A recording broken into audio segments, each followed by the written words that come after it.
de Vestibular, um podcast do Poliedro.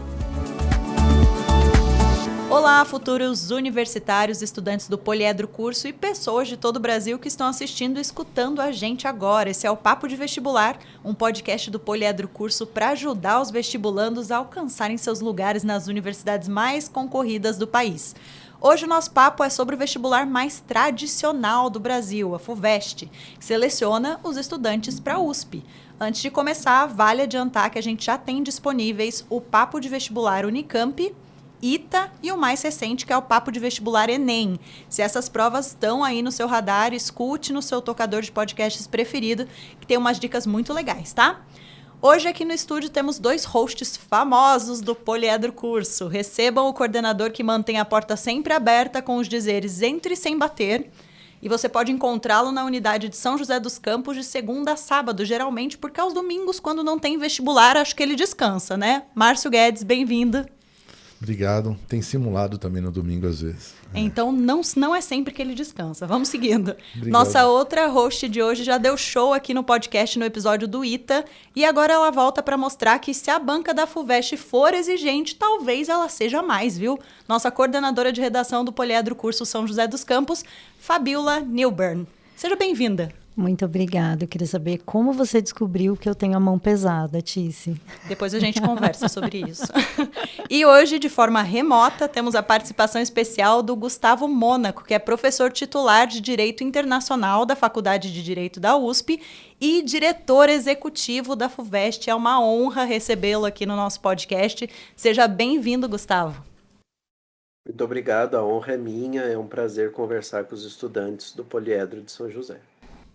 Vou já jogar a bola para vocês então aí. Guedes, Fabiola, é com vocês. Gustavo está aqui para a gente, é muito legal ter ele aqui hoje. Nossa, agradecer a participação, essa oportunidade de ouro. Gustavo, eu selecionei questões que, como coordenador de cursinho, trabalhei com ensino médio, cursinho, e também consultei meus alunos, falando, eu vou falar com o diretor da FUVEST. Choveu de pergunta de curiosidade, como a gente comentou antes, claro, se sinta à vontade para responder.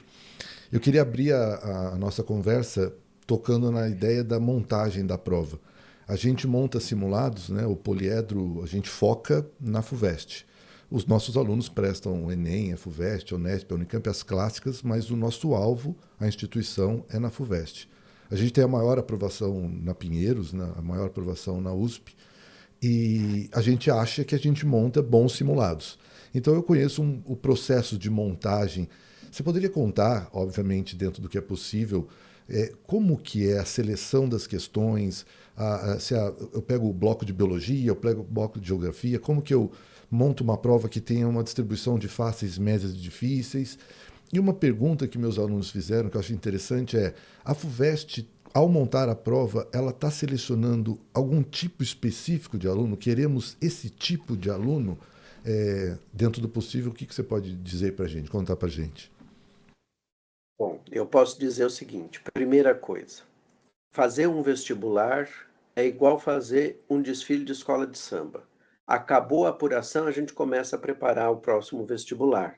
Então, assim que saiu a última lista do vestibular, nós já estamos perguntando quem pode participar de banca, quem não pode, daqueles colaboradores que normalmente trabalham conosco. Às vezes, alguns dos examinadores têm filhos ou sobrinhos que vão prestar o vestibular e aí eles são afastados naquele ano. E quando a gente seleciona a banca, a gente já pede um número de questões pequeno, num primeiro momento, na primeira rodada, vamos dizer assim. Eles começam a trabalhar, são normalmente 3 examinadores de cada disciplina, língua portuguesa são 4, e eles começam a elaborar as questões. Quando a gente tem a primeira versão, ela é encaminhada para um revisor, que não sabe quem são os membros da banca, e os membros da banca não sabem quem é o revisor. Isso é verificado, as questões são analisadas, se elas estão mesmo difíceis, como o examinador falou que era, se elas estão médias, se elas estão fáceis, se pode melhorar, como pode melhorar. Aí volta para os elaboradores, eles discutem, voltam a pensar como é que eles podem atender às sugestões do revisor. A hora que a gente já tem essa primeira rodada quase finalizada, nós fazemos uma leitura do material todo, de todas as bancas separadamente. E aí a gente detecta onde é que pode haver algum grau de conversação entre as bancas. Por exemplo, vem da banca de geografia uma questão sobre um determinado assunto e a gente acha que pode dali sair uma questão para biologia, ou pode sair uma questão de língua portuguesa. E aí nós pedimos à banca para pensar uma questão sobre aquele específico assunto.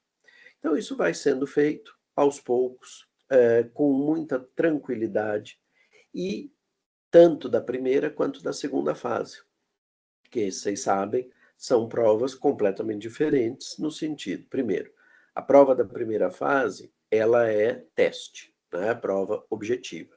E como tal, ela nos permite cobrar todo o conteúdo de forma transdisciplinar, multidisciplinar ou interdisciplinar.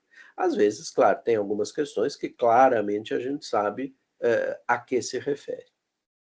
As provas de segunda fase, por outro lado, que são discursivas, dissertativas, elas vêm já no edital do vestibular, nos guias, dizendo, olha, para este curso vão cair estas e aquelas disciplinas. Então, eu não posso ter questões multidisciplinares, transdisciplinares, porque o aluno, quando vai para a segunda fase, ele vai fazer um estudo focado. Isso tudo, então, para dizer o seguinte, a gente trabalha com a mesma banca, fazendo as mesmas questões, mas eles têm essa, vamos dizer assim, margem de manobra. Para a primeira fase, dá para trabalhar em conjunto, para a segunda fase, isso fica muito mais difícil. Quase impossível, eu diria. E, com relação ao perfil, que foi a pergunta do seu aluno, a gente quer um aluno crítico, que saiba pensar, que saiba aplicar o conhecimento dele naquela realidade que foi proposta pela banca. Então, é muito difícil, pode acontecer, mas é muito difícil que uma questão da FUVEST seja muito específica de um certo assunto e muito, assim, digamos, direta. Ela sempre vai exigir uma reflexão, um raciocínio, como é que eu faço para isso acontecer, como é que eu consigo aplicar aquilo que eu sei nesta questão. E aí, de uns anos para cá, vocês sabem, a prova já não vem mais dividida em blocos, né?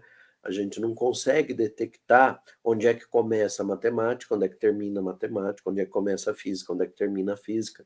Ao contrário, às vezes tem uma questão de matemática no comecinho, outra no meio, outra mais lá no fim, e as outras estão espalhadas sem que haja um encadeamento entre elas.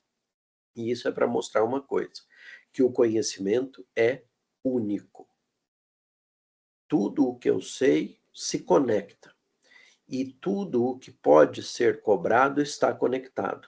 Então, na fase final, quando a gente já tem um número grande de questões, a gente seleciona quais as que vão entrar na prova.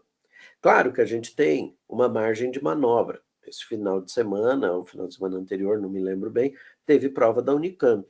É óbvio que eu fui olhar a prova da Unicamp para ver o que eles perguntaram, porque eu só vou começar a impressão das minhas provas nessa próxima semana. E se tivesse algum tipo de encavalamento, de sobreposição de temas, eu teria excluído essa questão e posto outra. E nesse contexto todo, a gente consegue montar uma história. As questões vão mais ou menos se encadeando. Um assunto puxa outro e as questões são juntadas na prova, são encadeadas a partir dessa história.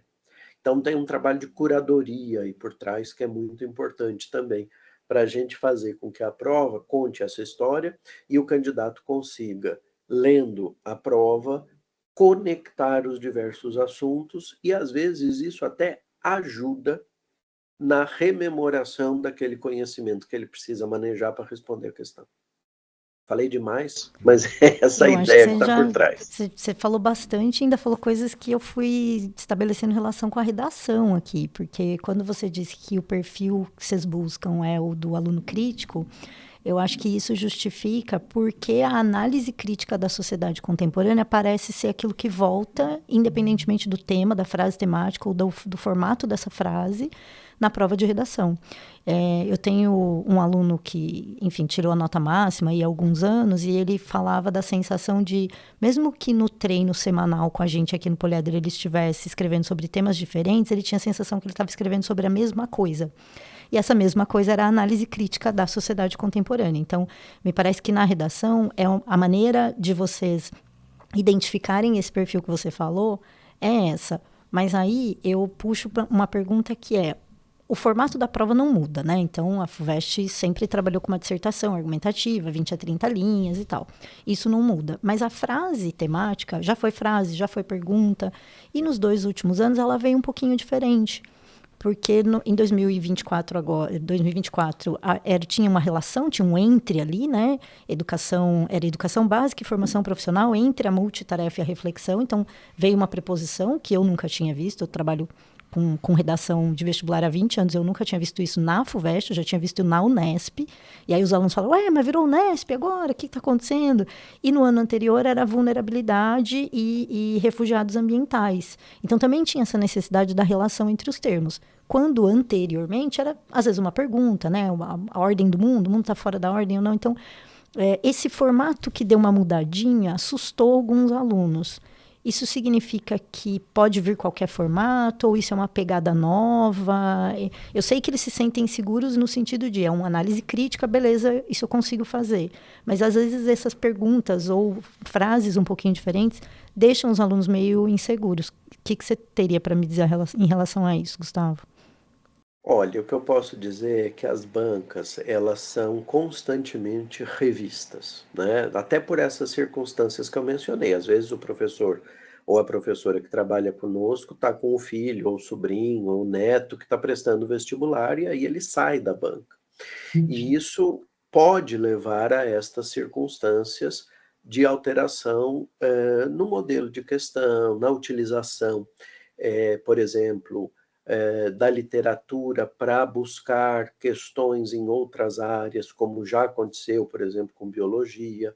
E isso é que enriquece o trabalho da FUVEST. Com relação à redação propriamente dita, a gente fez uma proposta para a Pró-Reitoria de Graduação da USP para uma mudança no futuro. Isso está em análise, não há ainda uma decisão. Quando houver, ela vai ser primeiro comunicada, nós vamos dar tempo para as escolas se adaptarem, para que as coisas possam entrar nesse ritmo.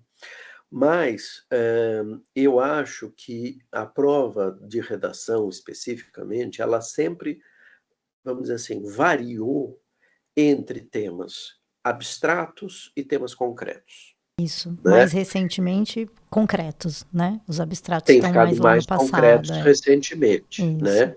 Mas, por exemplo, as múltiplas fases do riso, que foi um tema durante a pandemia, eu sei que, eu não estava na diretoria na época, mas eu sei que ele foi pensado para ser um tema leve, para as pessoas, naquele momento de muita angústia, de muita dificuldade, para as pessoas terem tranquilidade para fazerem a prova. Mas é impossível agradar a todo mundo, né? Nós tivemos uma reclamação de um candidato neurodivergente que disse: eu não sei o que é sorrir, eu não sei o que é rir. Como é que eu posso fazer essa Sim, redação? que o humor Né? trabalha com a contradição, com muitas coisas que às vezes Exato. sim, dá para Então, entender. por mais que você pense em múltiplos candidatos, porque eles são múltiplos mesmo, são mais de 110 mil pessoas fazendo a prova, claro que nem todo mundo vai para a segunda fase, mas é muita gente, 8, 16, 24, são mais de 25 mil pessoas normalmente. Você tem que pensar em temas que eles sejam capazes de absorver os textos de apoio, que não são necessariamente textos, você sabe muito bem, às vezes são imagens, às vezes são fotos, fotografias, etc. Tem que absorver isso, pensar a partir daquilo, ser capaz de não fazer uma simples paráfrase, uma simples reprodução, e mostrar como é que ele se coloca diante daquela situação. Uma espécie Né? de Então, diálogo, né? Ele precisa exato, quando você estabelecer um fala diálogo com aquilo que ele é e os textos que foram oferecidos ali. Então, quando você fala em análise crítica da sociedade, é isso.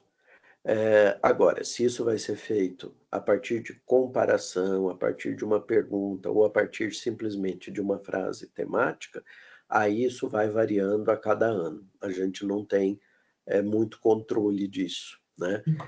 Eu sei que a banca também trabalha com 2 ou 3 tipos de redação. E, no fim, só uma é escolhida, né? Então, também, a gente, daqui até a impressão das provas da segunda fase, vai observar os outros vestibulares, ver o que é que vai aparecer como proposta neles, para não haver sobreposição, e vamos também olhar para a sociedade. Eu não quero propor um tema que possa ser um gatilho para situações complicadas para quem quer que seja. Eu não quero propor um tema que faça eventualmente relembrar uma tragédia. Então, tudo isso é pensado no calor ali dos últimos momentos da divulgação dos convocados, que é quando a gente começa a imprimir as provas da segunda fase. Só lá é que nós vamos definir exatamente o tema. E o que eu posso te dizer é, as 3 propostas que a banca faz, elas têm essas diferenças que você notou. Eu vou ter uma que é pergunta, eu vou ter uma que é uma proposta, eu vou ter uma que é comparativa. Nos últimos anos pode ter calhado de ter havido uma escolha que direcionou para um modelo. Significa que vai ser assim? Não, não significa. Ah, faz bastante sentido. Acho que você deixou bastante gente tranquila agora. Mas pode ser que seja. Não, mas aí eles já fizeram uma vez. Eu acho que quem fez o último é que levou o maior susto, né? Agora o susto já passou e assim, como estava um pouco próximo da Unesp e a gente prepara para a Unesp também, eles se viraram. Inclusive a gente teve uma aluna que tirou a nota máxima na 2ª série como treineira e aí, não sei se você vai acreditar nisso, mas é verdade. Na 3ª série, ela tirou 50 de novo. O tema mudou. E ela tirou a nota máxima pela 2ª vez. Então, essa... A gente pode dizer que quem lê bem, escreve bem, pode tirar a nota máxima na redação da FUVEST, né? Acho que é por aí. Que bom. Fico feliz por ela. Sim. E por você. Obrigada. Com certeza. Eu queria pegar o gancho quando você falou da montagem da prova. Não, para dizer que eu sou muito fã da prova. Eu, como coordenador, acompanho. A gente pega... No domingo da aplicação de prova, a gente faz os resolves, né, para publicar. Então, eu acompanho cada banca, né, cada grupo de matérias e vou pegando ali, né, o parecer dos professores e é sempre elogio, questões bonitas. Eu até tenho que convencer meu aluno no processo de preparação que a gente manda fazer provas antigas. E pega a FUVEST de 92, de 80, porque tem questões belíssimas. É o que você falou, às vezes a questão está cobrando genética, mas ele tem que ter uma visão, ele tem que ter um olhar um pouco além de só a genética. Então, concordo com você, é uma prova que a gente usa como base para preparação para outros vestibulares, no sentido de exigir do aluno. Eu queria, talvez foi uma pergunta estranha, mas quando vocês misturaram as questões, dá a entender que vocês criaram um novo desafio, porque tirou um padrão. Todos os vestibulares têm um padrão. Não estou dizendo que é o certo, mas e a FUVEST foi lá e misturou, e você deu o parecer do motivo. Ao meu entender, como é uma surpresa com o aluno ali, se deu bem aquele aluno que enfrentou bem uma adversidade. Vamos chamar de adversidade o fato daquele cenário onde ele se programou treinando, né, fazendo por bloquinhos de matérias e tal. E a matemática da primeira fase do ano passado foi, pela avaliação dos nossos professores, uma das provas mais exigentes dos últimos anos. É como se saísse um pouco fora da curva, né? É estranho a gente comentar, por exemplo, que cenários como esse, como questões embaralhadas, né, ou uma matéria, ou até 2 questões completamente complexas, também está colocada ali de propósito. É um cenário feito para testar o aluno, não só no conteúdo da matemática, mas como lidar com com uma questão mais complexa ou com esse embaralhamento? Tem a ver com a visão da FUVEST no processo de selecionar o aluno? Não, eu acho que não. Eu não diria isso, eu não iria tão longe. É claro que a gente não pode fazer uma prova muito fácil. São 120 mil, 115 mil disputando 8.147 vagas. Se eu fizer uma prova muito fácil, o aluno pode até sair da prova feliz, falar, ai, que bom. Só que aí ele vai ver a nota de corte, todos os cursos vão fazer assim, vluf, vai subir horrores. Por quê? Porque todo mundo achou fácil, não foi só ele. Então, é uma prova que é muito dosada. A gente se preocupa em ter questões difíceis, porque eu preciso selecionar, é um vestibular extremamente concorrido, questões médias, em que o candidato tenha aquele momento de respiro, né? E também questões fáceis, porque eu não posso também desestimular completamente os estudantes, sobretudo os treineiros, que são, vamos dizer assim, um patrimônio da FUVEST. Eu fiz, a primeira vez que a FUVEST teve treineiro, eu fiz como treineiro. Para mim, foi um momento mágico, né? Poder fazer uma prova sabendo que você não estava atrapalhando o outro que está disputando efetivamente uma vaga. Então, a gente também não pode desestimular esses candidatos, esses treineiros, que precisam ter a consciência. A prova é difícil? É. É claro que o embaralhamento, a gente chegou a receber um monte de reclamações, sobretudo de pais, dizendo assim, meu filho ou minha filha estava preparado para fazer primeiro matemática, onde é que estavam as questões, foi difícil de achar e etc. Né? Mas agora todo mundo sabe que vai ser assim. Não tem a menor chance de eu voltar a fazer uma prova em que esse embaralhamento não aconteça, sinceramente. Eu acho que é um ganho para o estudante, quando ele consegue internalizar essa ideia e perceber que ele vai construindo o seu raciocínio. Agora, você sabe, a gente faz 4 tipos, 5 tipos de prova diferentes. Então, o que acontece? Tem prova que conta a história da frente até o final, tem prova que conta a história do final para frente, e tem provas que começam do meio e vão depois se encadear. Mas há essa continuidade, as provas estão ali para contar uma história.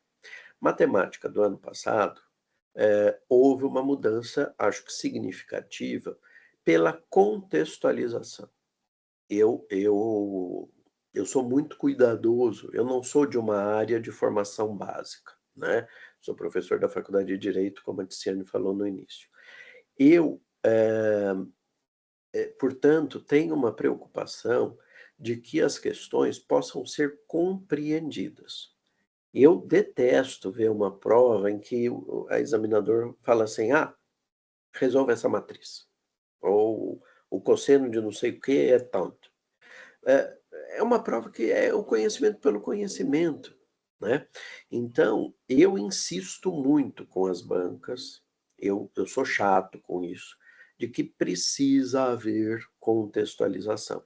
E às vezes isso acontece, quando a banca é muito, vamos dizer assim, tradicional ou muito empacada e não consegue compreender, não consegue avançar, a gente ou dá um susto na banca, do tipo assim, neste vestibular só vão entrar 6 das 10 questões que vocês fizeram. Por quê? Porque só 6 estão dentro do padrão.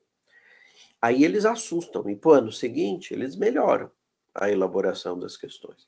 Outras vezes, simplesmente você chega e fala assim, vamos trocar a banca inteira.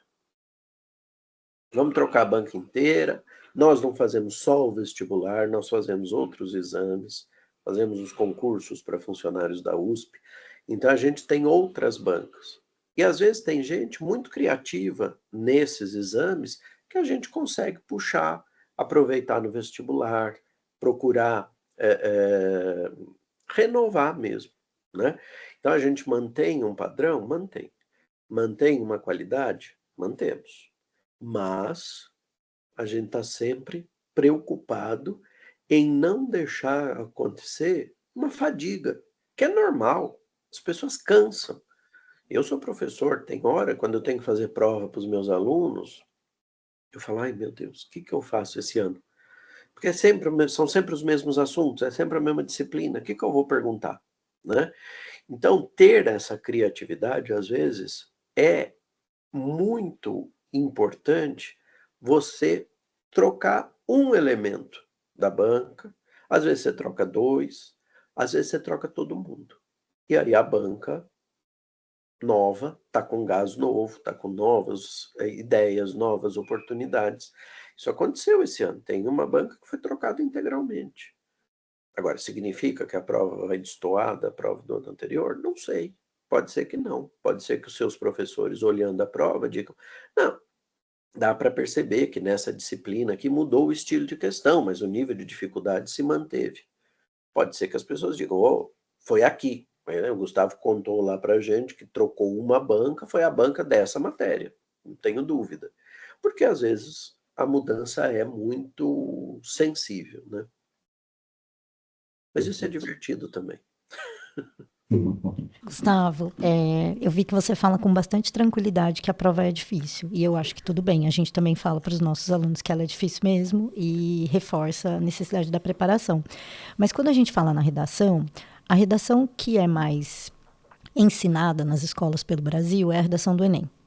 E as duas são dissertações, mas claro, elas são diferentes, o foco temático é diferente. Mas a gente tem muitos alunos que tiram notas 800, 880, 900, 920, eles tiram notas altas no Enem. E quando eles fazem a redação da FUVEST, eles não têm um resultado proporcional. Claro que eu, como professora, consigo entender, né, que é o nível de exigência da prova, enfim, o tema é diferente, mas para o aluno fica um pouco isso do, nossa, mas o que é que a FUVEST está esperando? Por que tem essa disparidade de notas, né? Então, essa é uma primeira parte da minha pergunta, e a segunda parte teria a ver mais com os bastidores, né? O Enem, ele tem por hábito dizer quais são as faixas de nota. Então, a gente sabe que cada critério, né, cada competência vale 200 pontos e que elas vão variando de 40 em 40 pontos. Mas no caso da FUVEST, a gente não tem isso. A gente sabe o peso de cada um dos 3 critérios, mas a gente não sabe a variação de notas. Existe a possibilidade de isso ser visibilizado? Você acha que isso contribuiria para o aluno compreender por que existe essa diferença, né? Por que eles têm um resultado um pouco mais elevado no Enem e isso não acontece na redação da FUVEST? Olha, nós já fizemos algumas mudanças, né? A partir de 2 anos para cá, nós passamos a divulgar as respostas esperadas. Isso foi uma grande mudança. Havia um medo muito grande na FUVEST de divulgar isso. Eu disse, não, nós não temos que ter medo de nada, nós temos que ter transparência. Há, como é óbvio, um critério que é estabelecido pela banca elaboradora. Então, quem elaborou a proposta de redação ou a proposta de questões dissertativas diz o que é que ele está esperando que o candidato responda. Só que nós somos muito cuidadosos, tá? Então, o que acontece? Antes da correção começar, a gente sorteia randomicamente 50 provas. Essas 50 provas vêm das cidades as mais diversas onde a gente aplica o vestibular. E os candidatos podem ficar tranquilos porque essa correção não vai valer. Mas essas 50 provas são colocadas à disposição dos corretores da banca inteira e eles olham para ver se os critérios que a banca elaboradora estabeleceu funcionaram. Porque às vezes não funcionam. E aí a banca corretora tem tranquilidade e liberdade de propor novos critérios. Esses critérios ajustados serão os que vão ser aplicados para todas as provas. Então a gente cancela aquelas 50 primeiras correções, elas voltam para a fila, na posição delas, e começa a correção para valer com o gabarito ajustado. E aí o que acontece? Cada prova é corrigida pelo menos 2 vezes. Você corrigiu, atribuiu uma nota, outra pessoa veio, corrigiu a mesma prova, deu uma nota, e se essas notas são próximas, tem um intervalo, né, que varia ali, acabou. Você vai tirar a média, aquela sua nota. Se o intervalo é muito grande, maior do que o parâmetro que a gente estabelece, e eu não estou falando aqui o parâmetro, porque na redação é de um jeito, nas questões são de outro, para não confundir. Uhum. Esse intervalo maior acende uma luz laranja ali. E o coordenador da banca de correção libera essa prova para uma terceira correção. Esse terceiro corretor olha e atribui a correção, também às cegas, porque um não vê a correção do outro. Volta para o supervisor, para o coordenador. Ele olha as 3 correções e, se continuar tendo discrepância, ele vai aplicar o critério que a banca definiu e vai dizer qual daquelas lá é a mais adequada das correções realizadas. Uhum. Caso contrário, se 2 estão muito próximas e uma está discrepante, a gente descarta essa discrepante e ficam as 2 que estão mais próximas ou até às vezes iguais. Então, há um critério. Isso é importante a gente deixar muito claro. Como você mesma apontou, a proposta da redação do Enem é diferente da proposta da redação da FUVEST. Então, eu entendo que a pessoa se dedique muito a se preparar para o Enem, porque o Enem abre várias possibilidades, né? Com uma prova, você pode se candidatar a vários postos de estudante universitário. Na FUVEST é só aquilo. Então, o pessoal deixa de lado a preparação para a FUVEST e não se dá conta que não é para fazer na redação da FUVEST o que ele faz no Enem. E a banca olha aquilo com muita cautela, com muito cuidado. Então, eu posso te garantir o seguinte: a gente está pensando, sim, em liberar cada vez mais informações. Agora, liberar intervalos específicos em que se atribuiu este ou aquele conceito para o candidato, isso é muito difícil, até porque a própria redação, ela é aberta. Tem muitos caminhos que a gente pode seguir para chegar a um resultado que a banca olha e fala: olha, nós não pensamos nessa linha, mas está ótimo. Sim, é um Né? espaço de liberdade do candidato, né? Tem. A gente percebe. E isso eu posso garantir a vocês que, no caso da redação, que todo mundo faz, e é um texto de uma página, então eu tenho muito mais corretores de redação do que eu tenho de outras áreas. E eu tenho 4 subcoordenadores, cada um com um grupo de corretores, e o coordenador geral. E eu posso garantir que é uma equipe extremamente afinada. Se eu puser o coordenador da banca de correção para reger uma orquestra, sai música dali. Eu não tenho dúvida que sai. Muito bem, obrigada. Muito bom saber. Nada. A gente está com o tempo curtinho, mas eu vou tentar aproveitar ao máximo aqui. Dentro da ideia da correção, uma dúvida que os meus alunos têm, eu tenho também, na segunda fase, a gente tem um processo de correção nosso lá, ele deve ser bem infantil perto do de vocês, mas a gente tenta ser bem criterioso, mas também justo e também dar ponto para um detalhe onde o aluno mostrou um sinal de conhecimento. O que eu quero dizer? É uma dúvida minha. Uma folha em branco, para mim, é 0. Um aluno que esboçou lá o gráfico, pôs a fórmula, mas não desenvolveu nada. Mas comparado com o branco, ele fez algo. E do lado aqui, um menino que fez a resolução inteira.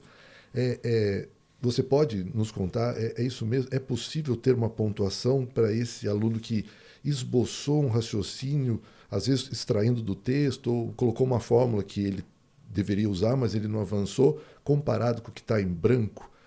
Ou seja, o processo de correção da segunda fase, como que ele é no sentido dessa distribuição para selecionar os candidatos ali de uma maneira justa, né? Toda a prova é olhada, mesmo a que está em branco. Tá? O avaliador abre a questão e ele tem que botar que está em branco. Então, tudo é olhado. Se vai ser considerado ou não aquilo que ele fez, vai depender primeiro, do que ele fez, e segundo, às vezes eu olho muitas coisas durante a correção. Tem gente que faz desenho de uma caricatura no meio da questão. Então, assim, o sistema mostra tudo para o corretor. Eu já vi corretor que disse, lindo desenho, 0, né? Porque o desenho não tinha nada a ver com a resposta. Agora, eu também sei que as bancas são muito cuidadosas nesse aproveitamento de algo que é capaz de demonstrar conteúdo. Não é segredo para ninguém, nós tivemos um problema com a nossa questão, com uma das questões de matemática da segunda fase no semestre, no ano passado, no vestibular passado. E a banca aceitou, inclusive como resposta, que pontuou, pode não ter recebido a pontuação máxima, mas aceitou aquele que disse, como a soma dá 110%, é impossível fazer. Isso foi considerado. Agora, a pessoa que disse, a soma dá 110, eu vou fazer como se fosse 100, e fez, ganhou mais do que o outro, porque esse não só apontou o erro, mas foi tentar fazer. Interessante. Então, a banca foi muito cuidadosa a partir de um erro da banca de elaboração, que nem pode ser imputado a eles, tá? Eu já contei isso em outra entrevista, não tem problema nenhum de contar aqui. A culpa foi minha.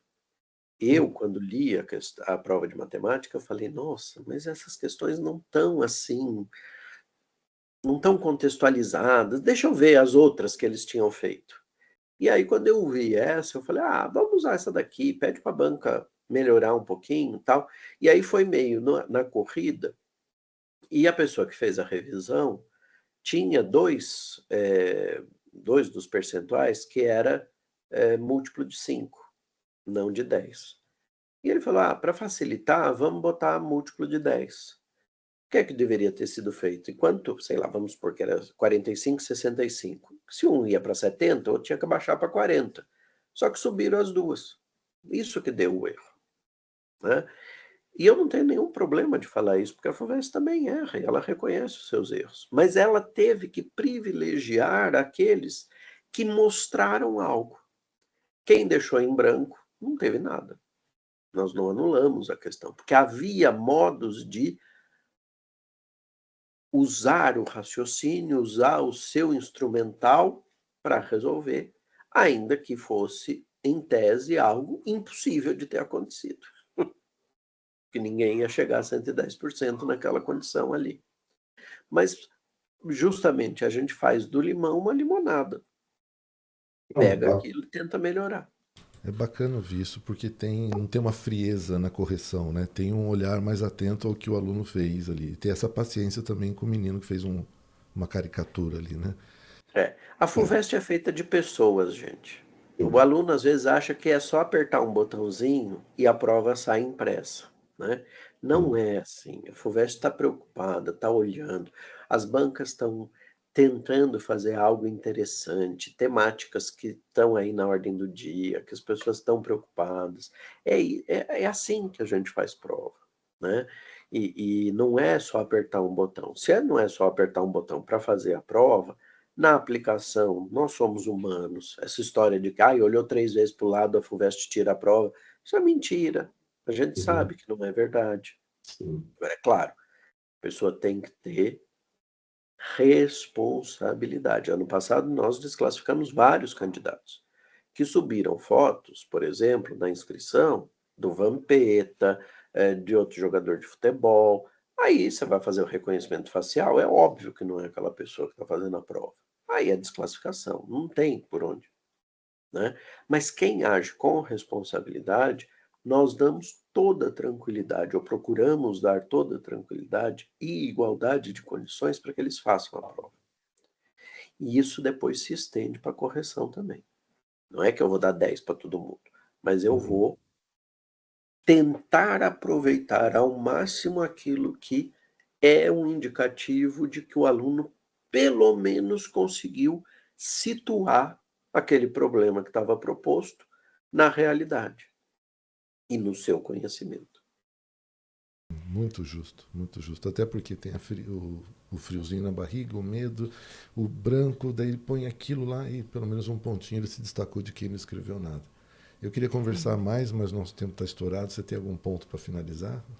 Não, eu quero dizer que é muito legal saber que a gente trabalha sério desse lado e vocês também, que tem essa perspectiva humanista, de olhar para cada candidato, de pensar a prova. Tô bem feliz de ter acompanhado essa conversa e sair com essa impressão. Obrigada, Gustavo. Eu já era fã da FUVEST e agora fiquei mais... Agora a gente é fã de carteirinha. Eu que agradeço a oportunidade, queria dizer para os estudantes que agora o momento deles terem tranquilidade, prepararem-se para mostrar o seu conhecimento, manejando esse conhecimento da melhor forma possível, articulando, pensando criticamente. Mas não é a crítica vazia, não é a crítica pela crítica, é a crítica reflexiva. A USP é uma universidade de pesquisa. E como universidade de pesquisa, ela quer pessoas que saibam fazer perguntas, que saibam fazer boas perguntas. Porque a pesquisa, a ciência, ela avança quando a gente tem as perguntas bem colocadas nos momentos adequados. Isso em qualquer área. Então, um aluno que consegue, a partir de uma questão, se perguntar, o que é que eu preciso usar aqui para mostrar o meu conhecimento? E ele consegue transpor isso para o papel, sobretudo na segunda fase, é o tipo de aluno que a Universidade de São Paulo quer. Eu acho que tem uma dica de ouro aí. Também acho. Vamos finalizar, então, agradecendo, né? Queria agradecer, então, o professor Gustavo Mônaco, que é diretor executivo da FUVEST.